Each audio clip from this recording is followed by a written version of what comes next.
Story behind the story. Written by James Mahu. From my earliest memories, I believed I was an artist, although I couldn't define what kind. Around the age of 11, I assumed I would be a painter. But as I studied art at university, I discovered that I could combine my passions for visual art, music, writing, poetry, and philosophy, and collectively utilize them to tell a story. At that time, transmedia storytelling was a foreign concept, even among scholars and visionaries. Filmmaking was its poster child. For some reason, filmmaking seemed too literal for me. I wanted something more abstract for the topic I had in mind. So, I embarked on a journey to create a contemporary mythology that would ultimately become known as WingMakers. I was around 18 when I first imagined how this mythological universe might take shape. It would be contained within a narrative that would unfold over a series of novels, each centered on the philosophical idea of the sovereign integral. And after WingMakers was established, I would write a paper that would feature the central, philosophical concept embedded into WingMakers. That became the Sovereign Integral paper, published in a wide variety of languages in 2021. In this overarching story, the sovereign was the protagonist, and the integral was the stage upon which the protagonist battled its two primary antagonists, space-time duality and the cultural illusion of separation. The sovereign recognized that the world it inhabited, as a singular identity in one lifetime, was merely a stage. In truth, it existed within an infinitely scaled space-time duality, where all of life was a fusion of intelligence and volition, as if operating from a single mind.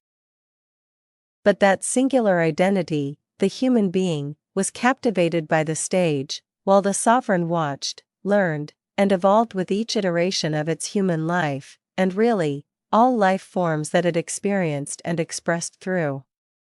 The sovereign consciousness was not confined to higher life forms or even Earth itself. This was the crux of the WingMakers mythology, but as with all myths, it was elusive. It was conveyed through metaphor and the fiction of facts that couldn't be expressed as truth. To do so would have required excluding something as false, when the actual truth was that everything was interconnected and part of a consciousness I called the integral. Logically, in wholeness, there is no true and false. There is only the one, many, and all consciousness. The sovereign needed to reclaim the integral it had abandoned when it lowered its head, opened its eyes, and gazed upon space-time duality. At that precise moment, it became so exquisitely separated from its integral self that it became part of a group. Part of the many in the one, many and all consciousness. Yet, being in the many within space-time duality, humanist becomes unaware of the one and all, the sovereign and the integral. Our humanist forms, consisting of the body, mind, emotion, ego, and subconscious, relationships and networks of similarity. A shared belief is formed from survival. Survival is separation thinking. Us against them. These principles become our truth-tellers. They create the many, yet subconsciously and through our intuition and imagination, we know that the sovereign consciousness exists and that it is part of a whole, the integral. Sometimes these groups were small, like a family, while at other times, they were massive, perhaps an entire nation. And in between, there were schools, religions, and other artifacts of a massive hierarchy that had become our purveyors of truth, and we chose which truths resonated with us and which did not. The ones that didn't were either thrown off our stage or politely shunted to an exit door. They were excluded, reinforcing our fundamental sense of separation. The protagonist in this story is that state of consciousness that exists across countless lifetimes within space-time duality and that, over an infinite space-time, embodies and learns. I have chosen to call that consciousness the sovereign, which is both me and us. Us in the sense that the sovereign is the amalgamation of our lifetimes, me in the sense of one lifetime. Our identity is that of a human being living in the early part of the 21st century, but that is not our true identity. It is our temporal identity. We have an infinite number of temporal identities, but behind each of them is a sovereign, the I, that is us. We are a single identity, one of which exists in the 8 billion moments of a single lifetime, and one that is the sum of all moments of all lifetimes and life forms we have lived, are living, and will ever live. We are an existential identity cleaved from the whole, yet we remain a part of the whole. Between these two states of being, sovereign and integral, lies the hierarchy of the many. This is the path of separation, where we become accustomed to being part of a group, be it a family, religion, ethnicity, or something else. Beneath the surface of our temporal identity, our humanness can sense the sovereign integral consciousness. It does this subconsciously and through various activation points during our temporal identity. These activation points occur within the hierarchy of the many. These are points in our life where we turn a corner and we feel the expansion. That sense that we are returning to our natural self, and all of the adaptation we have learned is set aside for a new season of learning. Despite the teachings of truth-tellers within the hierarchy who perpetuate or build upon the beliefs and mythologies of their predecessors, we are more than just a product of our time.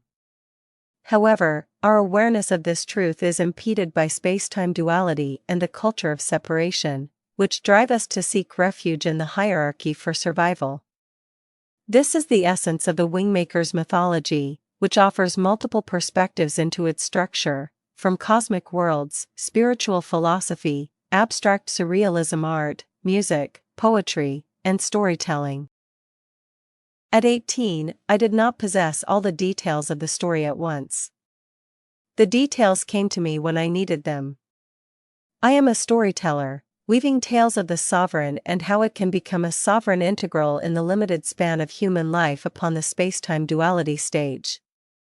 Art is an integral part of this story, because art can express this consciousness and give it representation here, on Earth. Science, on the other hand, struggles to see into these non-material, preternatural worlds that are so far beyond our world, our stage, that we do not believe them, apart from religious mythologies and drug-induced forays into their reflections. How can instruments of science that are built upon our stage possibly see beyond that stage? There is no telescope equivalent to see beyond our material stage. Science will flirt with the building of an extra-dimensional telescope, even if the lens is purely mathematics. It will try to create a string of powerful numbers that are simple that nearly anyone can understand within a paragraph of words. Yet, it would remain a set of numbers and symbols too abstract to claim experience, and therefore understanding, and therefore consciousness. Mathematics is not consciousness. It is a lens into the structure of consciousness. It is like the lens of an extra-dimensional telescope that sees the possible structure of a single consciousness, and can hypothesize that that consciousness could be interconnected with others. The sovereign consciousness is not experienced through science, mathematics, religion, beliefs, drugs, formulas, mantras, meditation, or books. The experience, while in humanness, is reserved for our imagination and intuition. They are registered in our higher mind and heart, and brought to the surface as the activation points in our life. Religion, philosophy, and spirituality create mythologies to describe what's beyond this stage that we have all collectively created. Science and mathematics are doing the same thing with instrumentation and intellectual rigor. Everyone in those two worlds is actually participating in the self-discovery of our origins. They are like those who create a tunnel and start on different sides of the mountain, planning beneath their conscious awareness how they will meet somewhere in the middle. The only real question is whether that meeting will be on the first try or a subsequent number unknown. When I began painting, and then some years later, discovered philosophy, It was a slow realization of the things I understood as a child, but lacked the vocabulary to articulate. I had to invent concepts like the sovereign integral and the one, many and all consciousness, as they were not codified in religious, philosophical or spiritual books that I had read. I then translated these concepts into art, music, poetry, paintings, and story, which became the clothes for the sovereign to wear in my world. I decided to share my story when I could not find anything like it. I presumed my anonymous works would remain small, unobtrusive, and only be promoted by others, but I also knew, through others, it could grow. And it could grow globally. I want to emphasize that I am just one person, a storyteller who encourages people to consider themselves beyond the identity of one body, one life, and one name. On a planet with nearly 8 billion human beings, over 7,000 different languages, and 4,000 religions, it is difficult to comprehend ourselves as one collective consciousness that exists and lives at the level of our species. The challenge is how to tell such a vast story without people losing their bearings.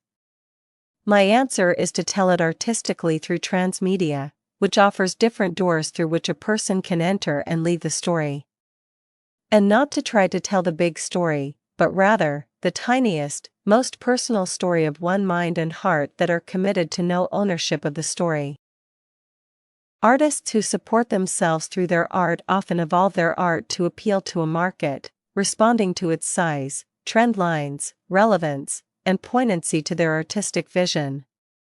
The art of the sovereign integral is not to try to appeal to anyone. Rather, is it to partner with the temporal identity, the humanness of a single lifetime, and draw it into itself, as if it were a mother, sweeping her child into her arms. It is like having the temporal identity augmented with the infinite and the all. Just a tiny glimmer will open the door. And once that door opens, and we keep pushing its expansion, the sovereign will enter and the temporal identity will enter, and this is precisely what achieves the sovereign integral consciousness. They become conjoined. They become we, and a partnership is born. Where do all the saints and saviors and angelic beings come into this picture? Where do all scientists and mathematicians come into this picture? Where do all the philosophers, atheists, agnostics, and spiritual teachers come into this picture? They reside in the hierarchy. In the many. They are our temporary truth-tellers to the temporal identity. They are the bridge between the sovereign and the integral. The one and the all. They are a beautiful bridge, a mosaic of group consciousness. They are the interface that we can use to explore the worlds beyond. Yet, at some point, we will cross the bridge and we will see it for what it is without any fear of its loss, because we are an integral part of the whole and we know it, quite independent of actual experience. We simply know it. All we needed was vocabulary. A way to see it with our imagination, and to feel it with our intuition. Art is our vocabulary. Science and mathematics, too. Art is the expression of the intangible proof. The thing that we hold in our deepest core is felt by our highest heart and understood with our highest mind. Completely incompletely. The proof of truth is a fractal desire that is never satiated. And yet, we can imbue the intangible proof within our creations and through our behaviors. In the principle of being kind and compassionate to all, we find the important thing. It is not the land grab of proof.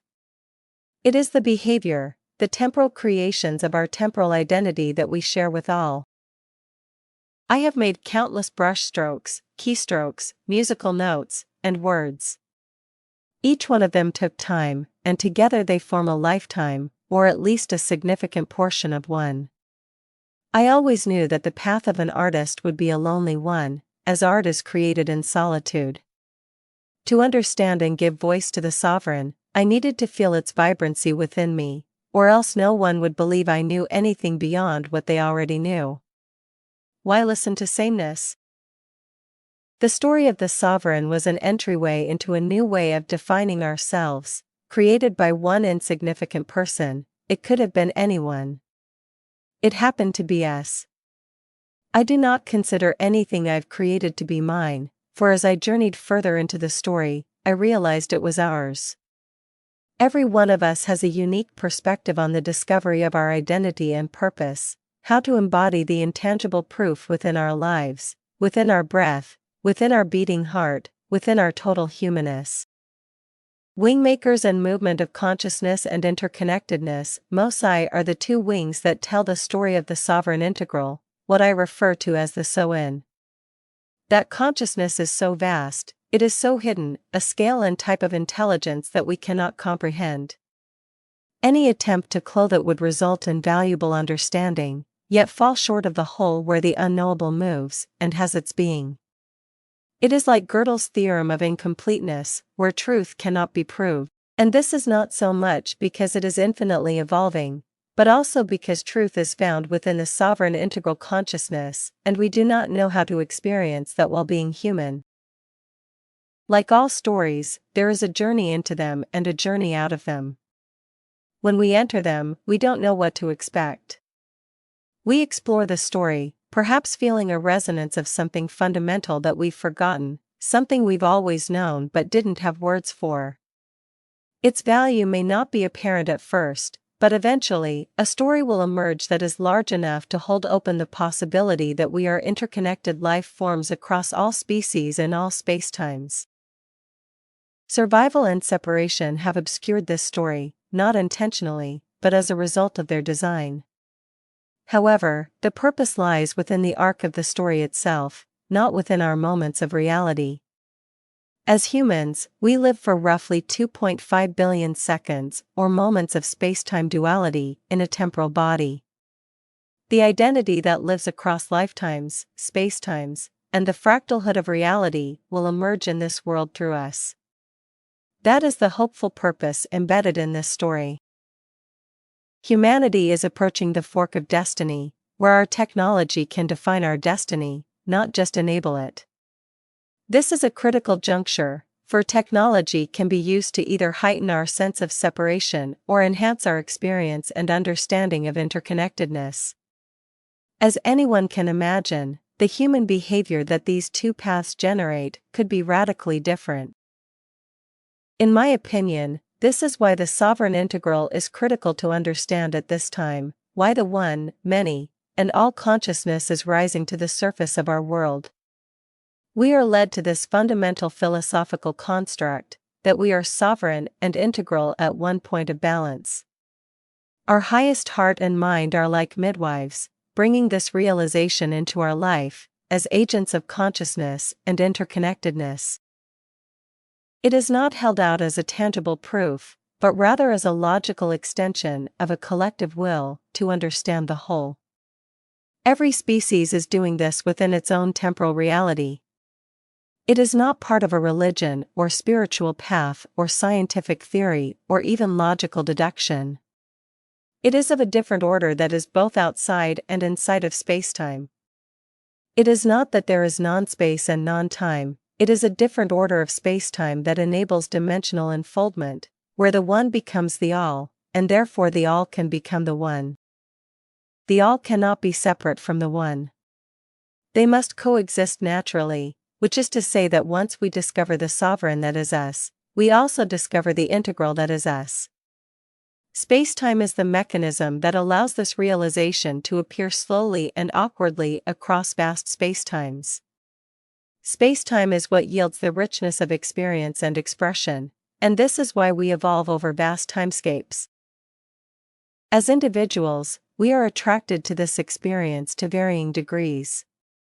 However, to whatever extent we reach for this experience, it is a reflection of our values in a specific spacetime.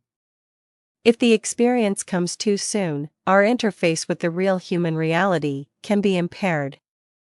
When it is done in balance, our interface with real human reality is enhanced, as we see everything as a natural self that is harvesting their experiences and expressing themselves exactly as they want.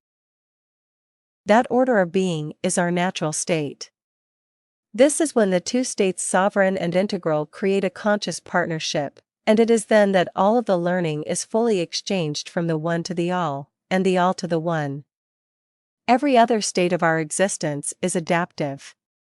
It is our natural state tainted with a form of spacetime that is not able to unfold dimensions. And those spacetimes, as they densify into materiality, create a heightened sense of separation from our natural self, and denying us the ability to see the natural self of all life.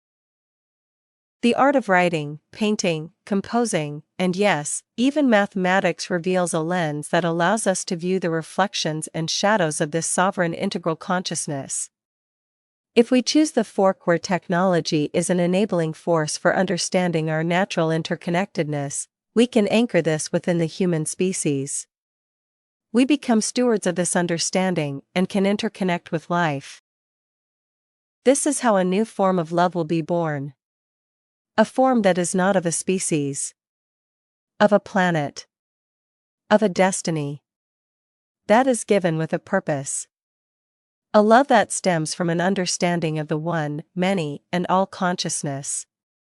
And this is what really matters.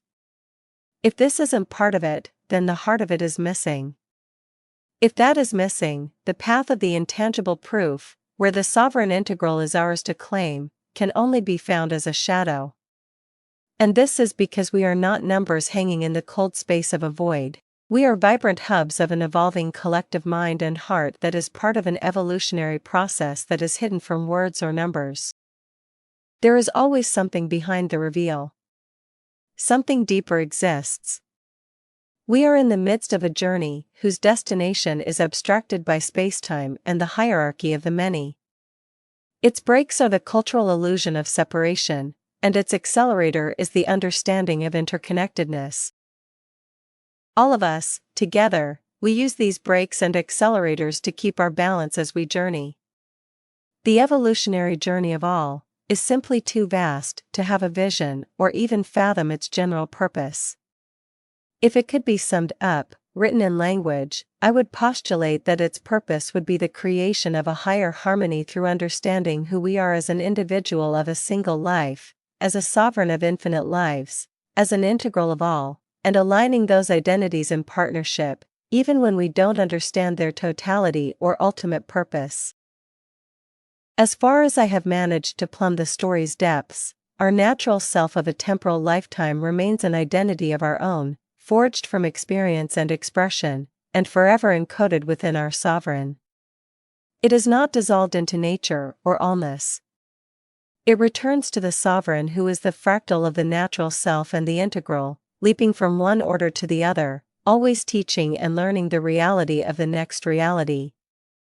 The deeper insight. The wider view.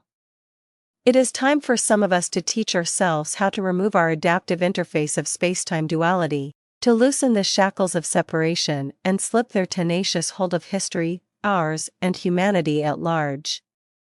To assume our role as stewards of a meta-consciousness that will always need revealers of our future and healers of our past.